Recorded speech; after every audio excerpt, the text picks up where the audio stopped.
Naazneen Khan today in our podcast. Welcome, Naazneen. Thank you for joining us. And it's actually after a decade, more or less, that we see each other.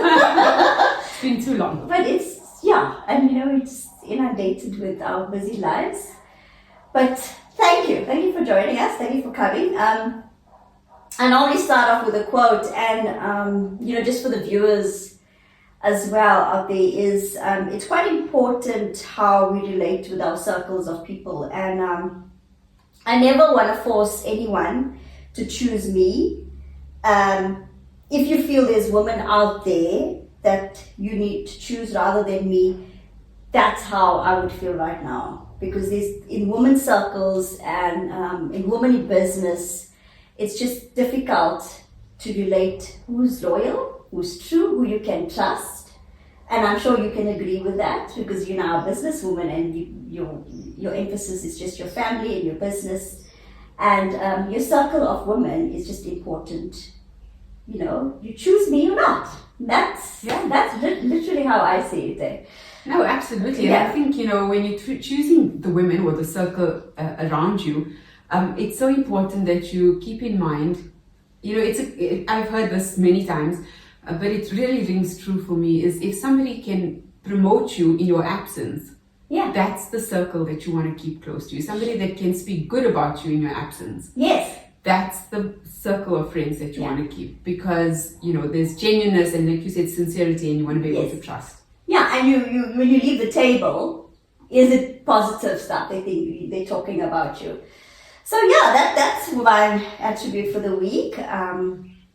And now, Naazneen, just talk to us about my dietitian say so, how you came about with my dietitian say so, where you are with the your business, and how long. I know it's after a decade, and we did quite well after leaving a global FMCG company. Yeah, I think, when you think that you're going to go on your own, it's such a daunting feeling. You feel so scared. Yes. But you realize then that, it's you and your creator and your family, and you need to make it work. Yeah. So you really put in all this effort that you know that you have the potential for, and you can make it a success. So I started my dietitian, which is the name of my practice. I'm a dietitian by profession. Yes. No brainer there. Yeah. So I've been a dietitian for more than 20 years, right? Yes. And then I went into corporate, that's where we met, and that's where our lives kind of came to a convergence. Yeah. And then when I resigned from corporate, I decided, okay, I needed to get back into something, and obviously I fell back into my profession. Yeah. So my dietitian is the name of my company. But then my Instagram handle became My Dietitian Says So, because it was actually in a consultation, and a patient of mine was like, people ask me, who told you this and where's the information coming from? And I said, well, just tell them that your dietitian says so. And that's why I coined it. And it's stuck, it's stuck. And it's actually something that holds true for everything, because if I tell somebody, oh, well, you need to eat this, oh, my dietitian says so. My mom says so. There you go. Like my mom says so, that's it. So very true reflection. Congratulations on that, and we just wish you onwards and upwards on this journey. Thank you. Of this. So I know today we spoke about what are we going to unpack on fertility nutrition, and maybe let's take us through the viewers through what is fertility nutrition. So, look, it's a branch of nutrition. Like I said, I've been a dietitian for 20 years plus. But the fertility aspect for me has a special draw because in consultation again, and that's where most of the inspiration comes, right? So when we sat, and there was a patient or two that came to me and they were struggling with, female health issues. And it was hormones, and it was polycystic ovarian syndrome, and it was, missed menstruation, and it was so many different things that, just the challenge to conceive. And we worked on a couple of things and we had success. And, I started looking into it, and really when I understood what fertility nutrition meant, it really is about making sure that you get in all the nutrition, all the nutrients to be able to maximize and optimize your health, to be able to be healthy, to conceive. Okay. To be fertile. Yeah, because I felt when I had my babies, the nutrients I felt it was gone from my body, and I thought, okay, I had enough of energy, and you could feel like the sodium and the salt, and just sugar and everything. You could feel like you less on the nutritional on the tangent. Yeah. So if you're speaking absolute truth, because if you think about it, you're growing this life inside you, right? And I'll take you back a little bit just now, but you've got this. If you're lucky enough to have already fallen pregnant, you've got this life growing inside you. Where is this child getting the nourishment from? Yes, there's a placenta that we've got, that's supporting, but where's the placenta coming to the richness from?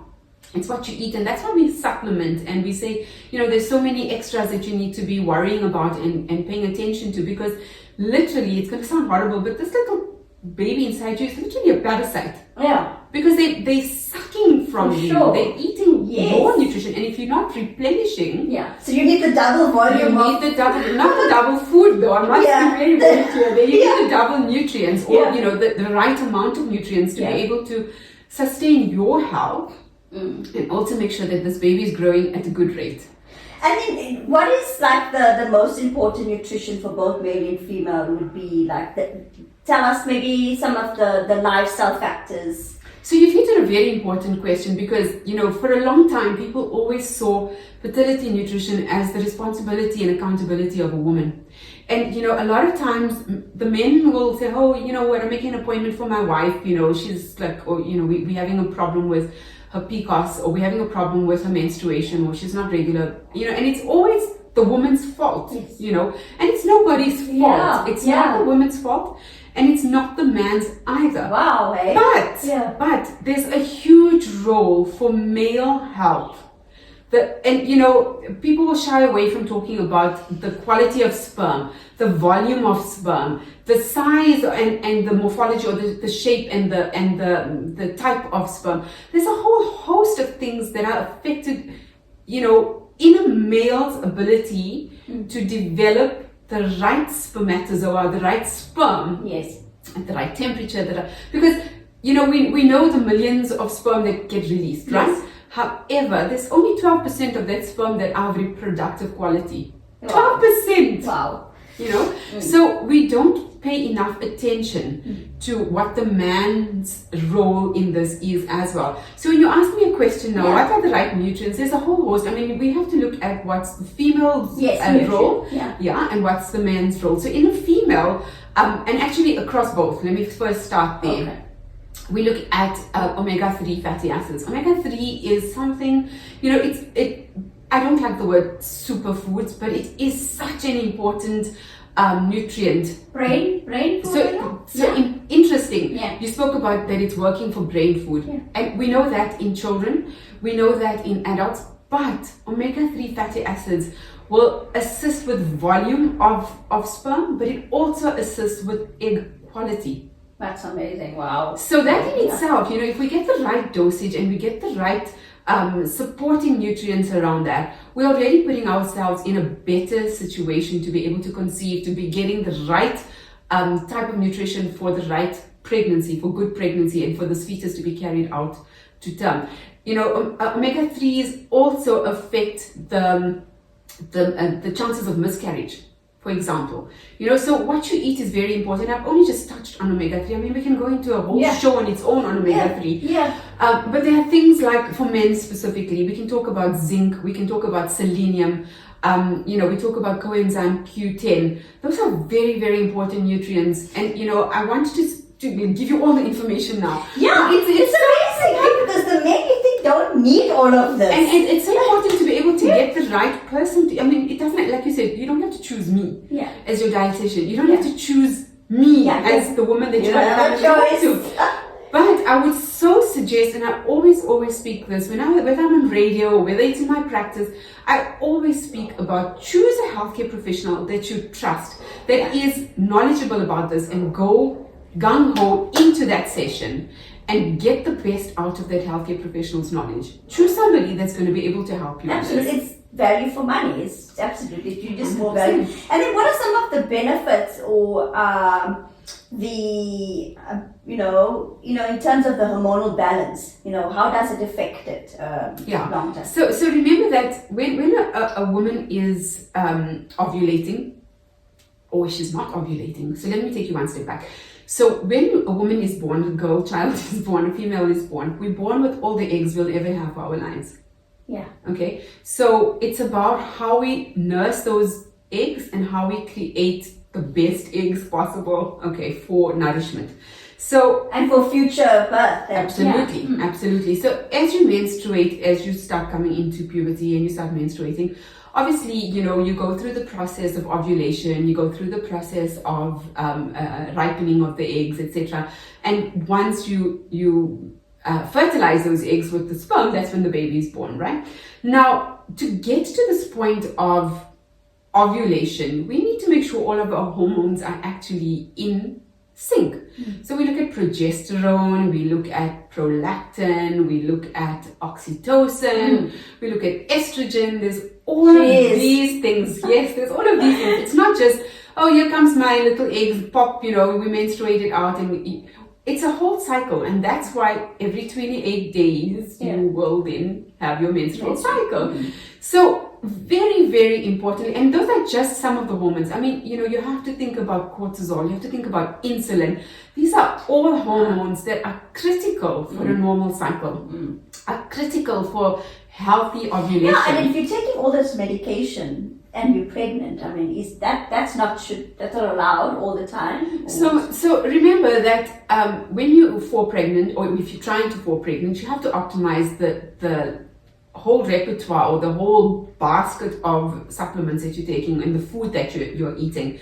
My premise or my foundation for any kind of diet, whether you're diabetic or whether you're trying to fall pregnant or whether you've got cancer, is food first. Okay, so I look to food first, and if we can't meet the needs through good nutrition and through food, what you are eating, because remember, when you trying to fall pregnant, we need to make sure that we have concentrated amounts of certain things. We have to heighten certain things. Folic acid, for example. Folic acid is absolutely critical. Oh, no, that was like the main... Yes, but then did you know that there's so many different types of folic acid and that you need a methylated form of folic acid? It's not just about getting... The idea is that you need to up your folate, and folic acid is a man-made way, but I'm not saying that you mustn't take it. Yeah. So there's so much of that information. So coming back to your original question about the hormones, yes, if you don't have a good cycle, and if you have polycystic ovarian syndrome, which obviously then puts a spanner in the works, we need to first balance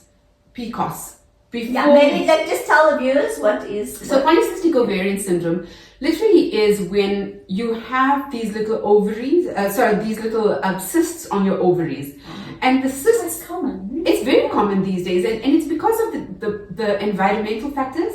It's because of, the type of lifestyle that we have, the obesity that's rife at the moment. Yeah. And it's also because our insulin, because of the type of food that we're eating and because of the non-activity that we have, that insulin just kind of, is awry. So we have to balance all this first before we can get to saying we need to treat the fertility. So we need to make sure that we have good cycles, we address the insulin, and then we look at making sure that you have, getting the right fertility nutrients optimized for you so that you can fall pregnant. Okay, great. And then maybe provide some dietary requirements, what to improve the sperm. So I just want to give a big caveat here, because I'm a medical professional. I can't give medical advice. Because it's not a generic. Well, we don't have. Yes, so I can't give generic. I can give generic advice. I can't give specific advice. So when we're looking at sperm health, like I mentioned, we're looking at omega-3. We're looking at selenium, and we're looking at zinc. We're looking at vitamin C. We're looking at vitamin E. So what gives us omega-3? It's your fatty fish. It's your walnuts. It's all those type of natural fat. Natural fat. Well, it's essential fats. It's fats that the body can't manufacture, and that's why we have to take it in. So I would we'd look at 2 main meals of fish per week for men. Okay, very, very important. Fatty fish for men. So it's not about eating hake. We're looking at salmon, we're looking at tuna, we're looking at mackerel, we're looking at those fatty fish. Yeah. So they are a little bit expensive, but Yeah. you've got a plan, right? You're Yeah. looking to fall pregnant. Yes. So that's we address those main issues. So that was the fatty fish, Yeah. and we're looking at selenium and zinc. We're looking at nuts, and we're looking at seeds. So there's Yeah. no myth in telling a man to eat a lot of nuts when Yeah. he's trying to get when he's trying to get his wife pregnant. So that's the second thing, or the third thing. Then we look at dairy. Dairy is so important, and there's such a misinformation about dairy at the moment. A lot of people, a lot of diets, and especially fad diets, are saying to people, stay away from dairy because it's toxic and blah blah blah. But is it not because of the free range versus? So it's the RBST dairy, hormones, right? So obviously we're looking at the hormones, but there's value in having dairy, and for a man that's trying to get his sperm optimized, we're looking at low-fat dairy. For a woman, we're looking at full cream dairy. Okay, so that's also something that leave alone the fat. But so there's ways in which we manipulate that to be able to still manage the insulin, manage the weight loss, manage the weight gain. But is it okay if you're still on lactose intolerant, having the lactose? So yes, of course. And nowadays you get so many different types of milk. You get the lactose-free milks, and it doesn't affect it doesn't affect it. So again, we need to make it work for your specific type of health issues, etc. So there's a whole host of things, and I that's why I say it's not a one size fits all. It's we have to make sure that we get a tailor-made plan for everybody. So that was the man, and then I spoke about vitamin C, vitamin E. Those are important things. I mean, vitamin C is something very clear. We talk about that all the time. It's you can get it in a supplemental form, but like I said, for me, food first: oranges, kiwi, strawberries. Let's go crazy. Okay, great stuff. And so maybe tell us more about the green veg. What should we use? So green veg, that's where you're going to get your selenium mainly, and that's where you get your folate from, right? So folate is very, very important. And I mentioned that you need a methylated, if you're taking a supplement, you need a methylated type of folic acid. So basically, if you're taking in greens, leafy greens and vegetables, etc., there's a certain amount that you need. You need 400 micrograms for a woman if you're trying to fall pregnant, right? And if you have a folate deficiency, you need to increase that. So what I mean by a methylated, there's a gene that we have, all of us have. Yeah. And if you have a mutation in that gene, the ability to convert folic acid, the supplement, to folate can be impaired, not always. There's a small possibility. So just to bypass that, we need to get what we call 5-MT-HFR. So it's a long the codes, all these little slangs. But I don't want to go into all that jargon. Yeah. Basically, you need to look for a methylated folic acid if you're not able to eat enough greens. Because when you fall pregnant, then there's another story, because then you're nauseous and you want to eat with another folic acid, you also can take it after pregnancy as well. You continue yes. To take the so what I usually advise my patients that are trying to fall pregnant is that, we don't wait for falling pregnant before you take the folic acid. This is a preventative, it is prophylactic. So what does folic acid help with? It helps specifically with metabolism, first of all, but secondly, it helps get your hormones all aligned. Thirdly, when you do fall pregnant, it helps the baby not develop what we call neural tube defects. When the spine grows out of the body, because that's another drama you don't want to deal with, right? So it helps prevent that.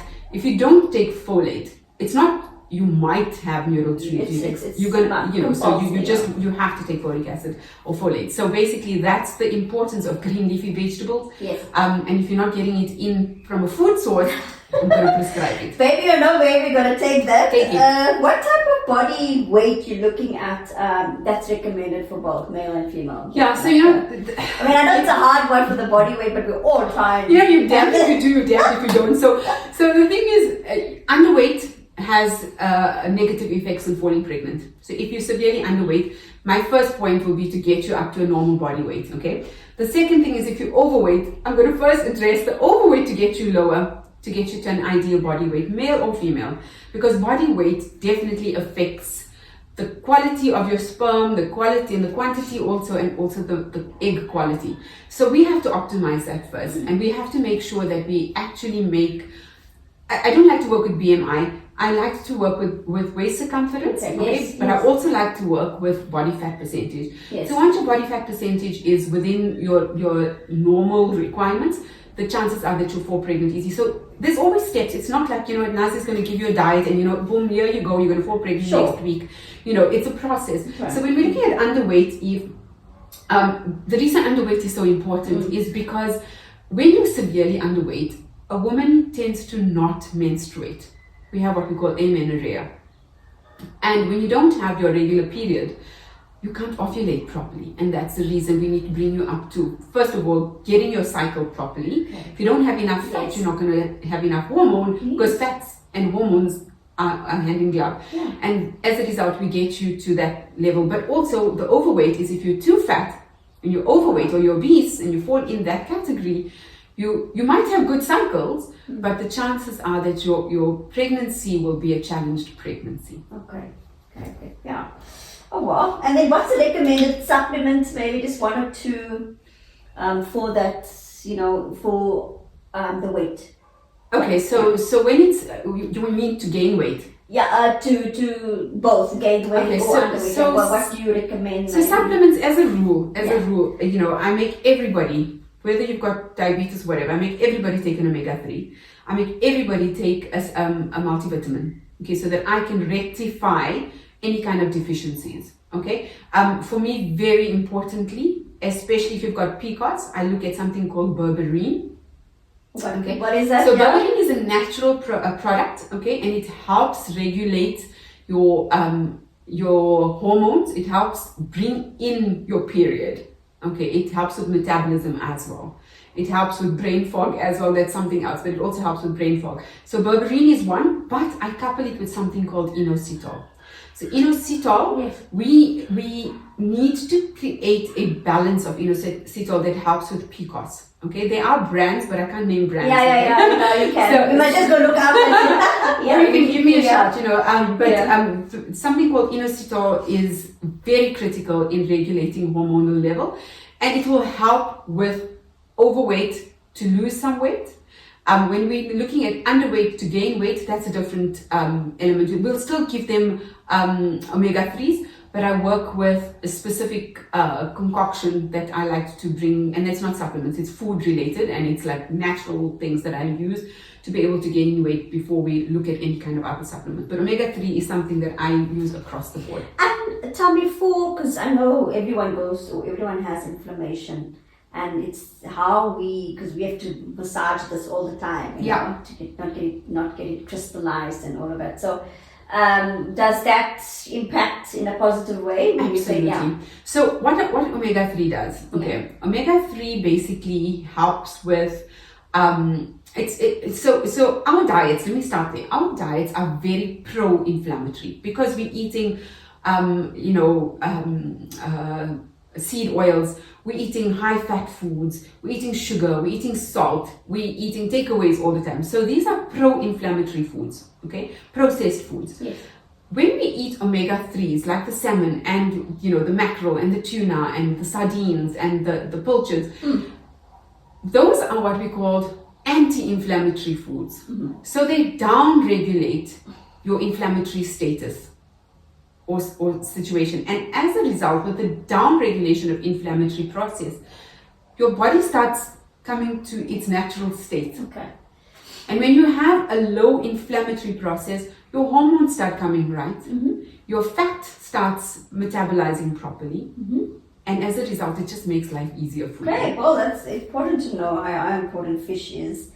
I think you know what, we spoke a lot about the fertility and how to nurture it, how to control it, and supporting each other as couples. How would you recommend?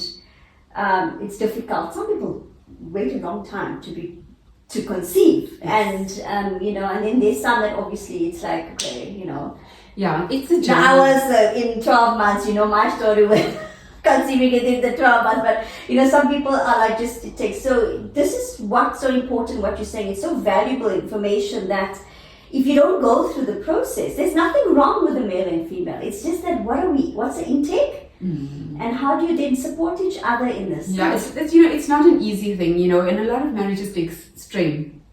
But I think if you know that you have the support of somebody that knows what they're doing, this external support that understands that, that it's not going to be it can be a 3 month, it's in the Lord's hands anyways, but you want to maximize your opportunity. So again, when it comes to couples and when it comes to the stress that they're feeling, it's easy for me to say, hey, you know what, don't put the pressure on yourself, and have the fun, and enjoy each other.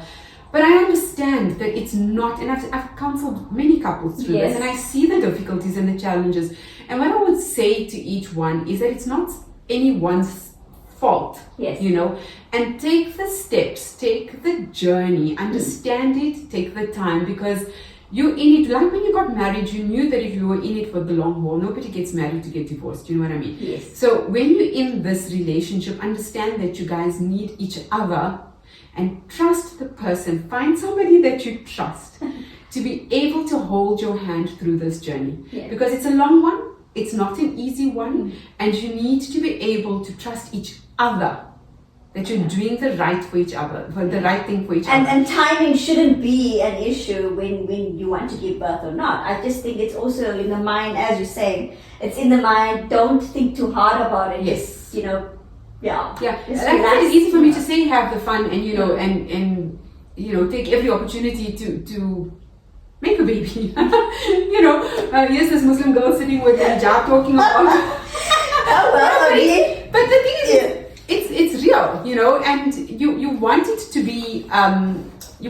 be strong for you want to be strong for each other. Hold on to your faith, hold on to the ability to know that each of you have a specific role to play, and that it will take the time that it's meant to, and that if it's in your if it's in your fate, that's we big on that, it will happen. But you are taking all the steps to help progress the end result. Wow, that's amazing. This was just so insightful for me. I would love to have another boy. But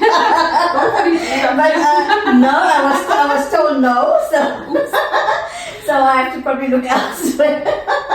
But that's what would you like to share, just to wrap up, with the fertility, what would you like to just, let the viewers out there and with the couples I would say stand strong for each other, because it's a difficult path. It's a long path. If you're lucky enough, in 3 to 6 months, it can be a possibility. The potential is there if you stick to the plan and the protocol.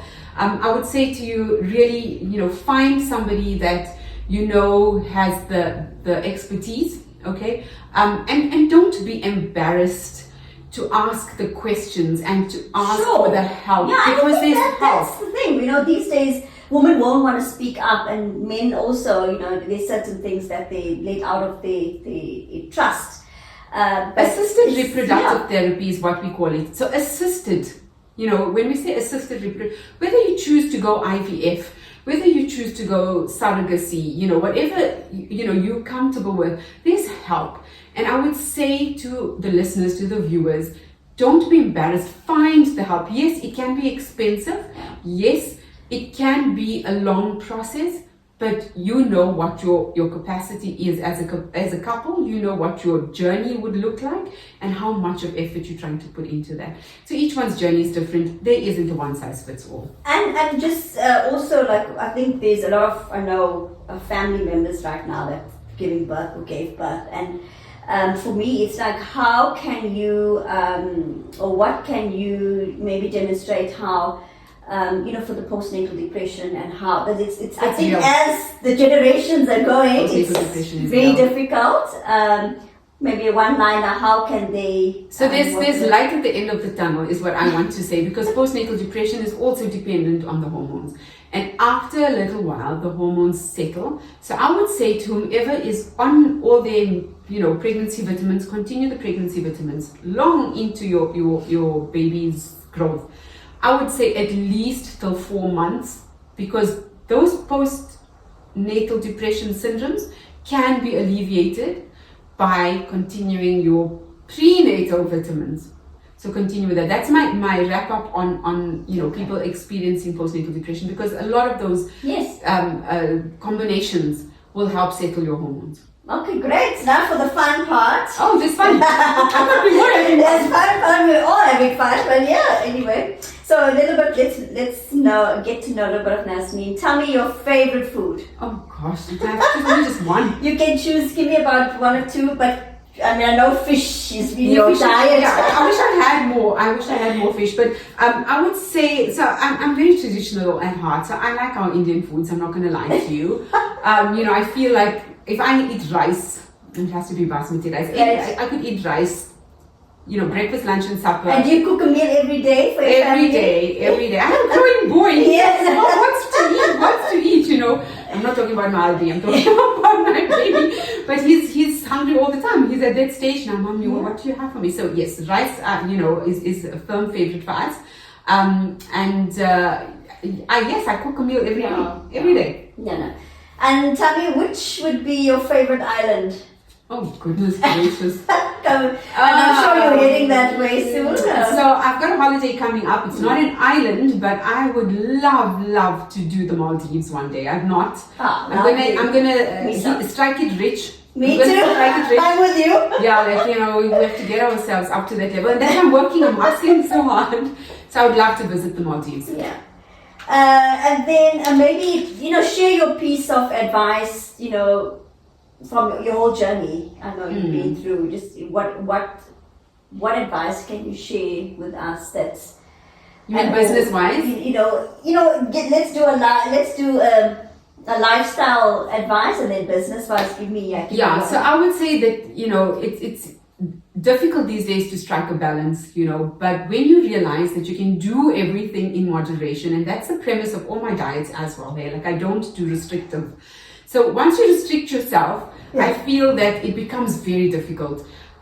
You need to have a set of principles and a set of values. But when you plan, Eve, because planning, you cannot do enough. Yes, great.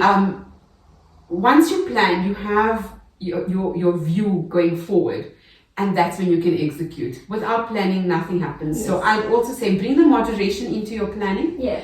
Understand your capacity, your values and your principles, and build your pillars on that. Yeah, and tell me from your life journey now so far, what has been the challenge, the worst challenge that you've ever been through and you overcome? I would say that initially it was a transition from corporate to running my own business. I'm just laughing, but I'm with you. Because, when you're in corporate, you kind of, everything's fixed. You understand, okay, you've got a monthly salary, you know that you've got a bonus coming, like medical aid, you know what it's set. It's a set routine. Yes. Yeah. But when you're your own boss, if you don't grind, you don't get. So you need to really put your elbow into the. If what I also see that you have at 8 o'clock to 9 o'clock at night, and what you do in that time and how you schedule your half an hours. Yeah. Not by sitting on the phone or not by with your cousin or you can't do it. But with that schedule, I feel that you put in your lunch, you put in your time, me time. If it's sensory outside, you have to be disciplined. In vitamin D, fetching the kids or whatever the case. Yeah, definitely. So I've also learned that to be more disciplined and with your time in the day. But thank you so much for joining us, and it's been amazing. And I wouldn't want to stop the podcast, but we'll have another session, I'm sure. Yeah, I'd love to go into the details. Yes. At another stage. Yeah. There's so much more that we can talk about. We can zoom in on every single element. This is just really a broad overview. Yes. No, absolutely amazing. Thank you so much, Naazneen, for having you.